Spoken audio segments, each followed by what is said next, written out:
The second part of your question, do I think Tom Barrett will do the same thing? I'm pretty blunt about things, folks, so I'm just gonna show you based on record the answer to your question. If you look at the years that Tom Barrett was in office, that Jim Doyle was also in office. What I have on this chart is I have a comparison of spending increases on a percentage basis of the numbers that they're responsible for. From 2005 to 2010, Jim Doyle increased spending 19%, which of course correspondingly meant taxes had to go up in the state of Wisconsin, and that's what slowed our economy. If you look at the city of Milwaukee under Tom Barrett during the same time period, spending went up 31%. So do I think Tom Barrett will make the same mistakes that Jim Doyle did? The answer to that question is yes. And by the way, that again, Tom Barrett I do know a little bit better. I served in Congress with him. He's one of the nicest guys you'll ever meet. So I don't mean to be building up my competition here, but he's a nice guy and cares about his family. He's got a lot of things right about Tom Barrett. Fiscal policy, no.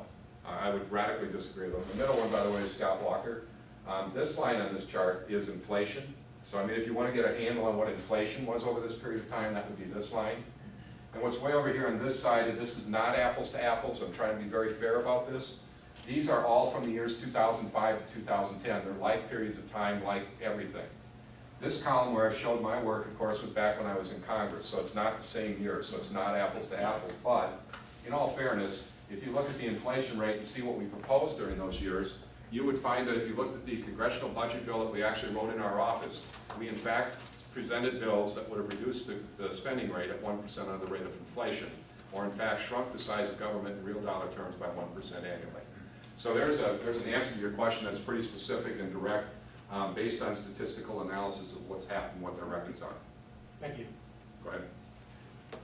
You talk about reducing 1% under inflation. What kind of procedures are you going to use to get the budget Under control? Yeah. First, there's several very important things in changing the culture of government in Madison to allow us to get to a point where we have the best place in the world to do business. The first thing we're going to do is have all department heads in our administration have private sector experience. So when we talk about the leader in the area of transportation, I want the guy who heads up the transportation department to know that sewers run downhill and they got to drop 4 feet for every 1,000 feet of run or it doesn't work. And if you don't have that drop, you got to put in a lift station. I want somebody who has that private sector business experience in that area to understand the field, and more importantly, to understand that when government does something, it impacts real people.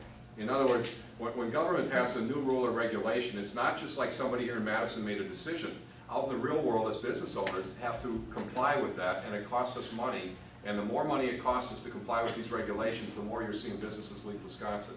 So if I can get real world experienced people in the department heads, that's the first important step. The second thing, and I hate to tell you this, they're going to laugh at me when I ask them to do this. I'm going to ask them to bring in budgets that actually reduce the size and scope of government 1% for each year that I'm in office. And they're going to laugh at me. You know why they're going to laugh at me? Because they're going to come from the private sector, same as I am, and they know that they've had to tighten their belt way more than 1% a year in order to survive this economic downturn we're in.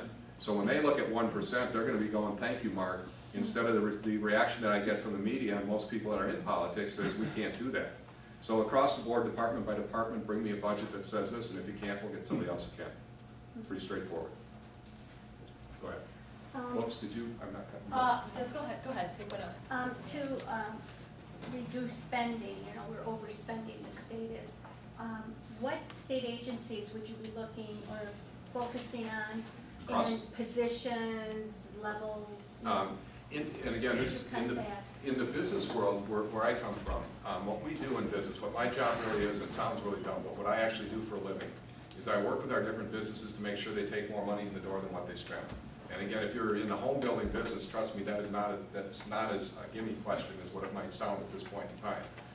When we hit the downturn that we hit in the home building industry, we did not go to I did not go to our company owners or business partners and say, you're going to reduce this position, and this position, and this position, and you're going to change your budget in this way. What I did is I went to them and I said, look, gang, if we want to still be in business a year from now, this is how much money we have to spend. Can you guys figure out how to bring that budget back to me so that we are in that spending level and we can still be here a year from now? And they did it. And it's that same business principle that I'd like to apply to government. So rather than give you an answer, like I heard somebody say they were going to cut $1.1 billion out of the budget, well, gang, if you cut 1.1 over here, but you raise it 2.2 over here, you've lost the battle. It is a big picture that you've got to be looking at, and you've got to do it across the board in the big picture setting if you're going to get the job done. So I mean, we can go into some specifics if you want, but the bottom line is the specifics don't get the job done. It's across the board. And again, when I show you this silly little board, this is how we did it, folks. We had spending caps in place. We knew how much we were willing to spend in each category, and we literally got the job done by not spending more. When they wanted to spend more, I mean, I've got as many stories as you'd like me to tell you. Newt Gingrich kicked me off a committee because I was fighting with him one day because they wanted to spend more money than we had. Another day I had Bob Livingston, who was chairman of the appropriations. He was smashing his hand on the table, screaming at me so loud that the police came to the door. So I don't want anybody to think that this was this just went out there and we rode it in our white horses and fixed the problem. It's darn tough to keep the spending under control. And I tell you, when we got to this part, where there was extra money there so we could actually do the tax cuts like we had promised people, it gets even harder because everybody wants to spend all the money. So I guess my question too is how are you going to appeal to those the government workers? I'm an ex-government worker who's retired now, but I have heard that Scott Walker was going to go in and cut so many thousands of state worker positions, and how will you? Well, this is a difference between Scott and myself, and I mean that's the difference between that's the biggest difference between Scott and myself. But a business background brings you a different perspective on how to get a job done than perhaps public. I don't think you go pick a fight with each other and see how fast you can duke it out and whoever can swing the hardest gets to win. I think what you do is what we did with our business is you sit down and say, look, here's the deal, here's how much money we've got to spend. Why don't you guys help me figure out how to spend it in the most reasonable way?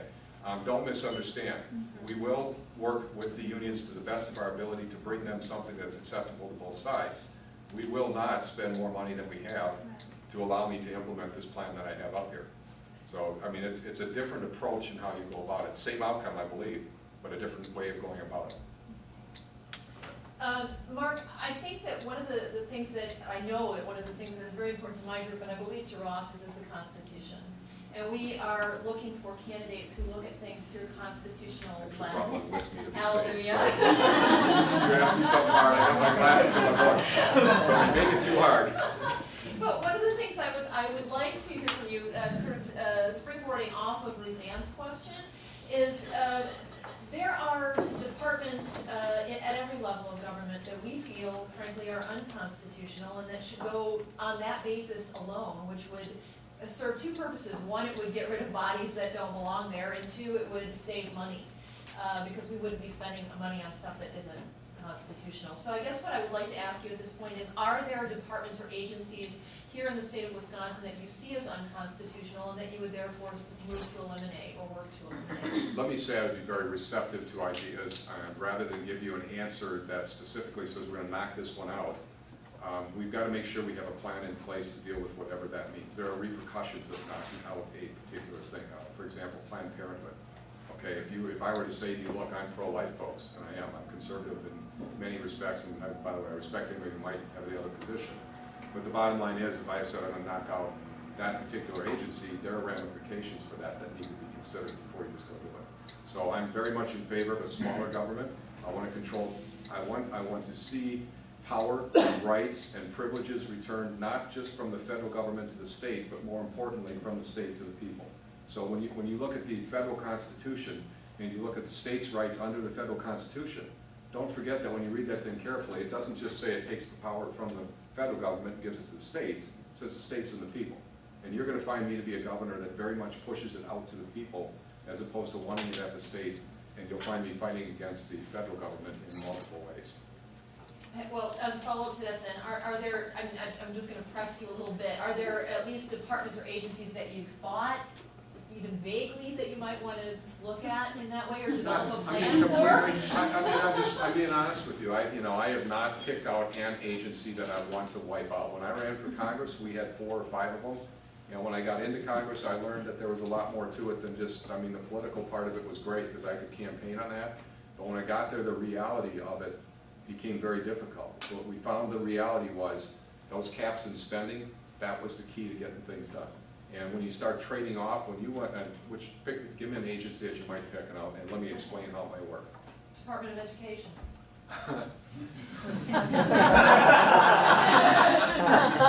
That's a fire hydrant. Softball. be happy to know that I have campaigned regularly saying that we would like to eliminate as much of that book. I actually have that yellow DPI book at home, and I actually tried to read that silly thing. And folks, I want to tell you, I wore glasses to read it, but I needed a magnifying glass in addition to my glasses to read it, so I've looked at it. We have looked at removing, I would like to see at least half of the pages go away sooner rather than later, or the font size doubled, either one is okay with me. But the point is, I want to see it go. We have put out a complete education plan that I think if you take a good hard look at, what it really does is empower people, parents and kids to get a quality education in the state of Wisconsin.